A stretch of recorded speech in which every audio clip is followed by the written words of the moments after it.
mana tanggapan kita dari pasar kan? Dari pedagang.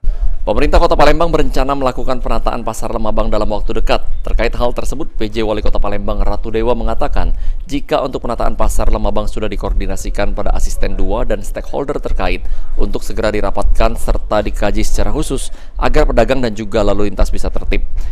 Untuk penertiban PKL yang ada di bagian depan pasar sendiri diminta pada petugas untuk segera ditertibkan dan dipasang pembatas agar pedagang tidak maju ke jalan.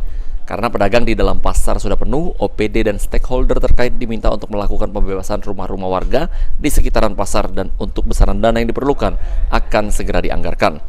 Hal tersebut bertujuan agar tidak hanya menggusur PKL namun juga ada solusi yang ditawarkan kepada para pedagang.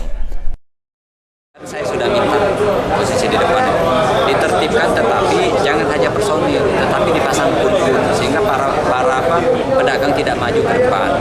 Terus bagaimana solusinya, kan sudah ada penumpukan para pedagang di dalam. Solusinya harus ada jangka menengah, jangka panjang. Jangka menengahnya apa? Segera bebaskan. Pokoknya ada rumah-rumah di sekeliling sana, nanti kita anggarkan baru kita bebaskan. Jadi tidak hanya sekedar menggusur para PKL, tetapi ada solusi harus ditawarkan mereka.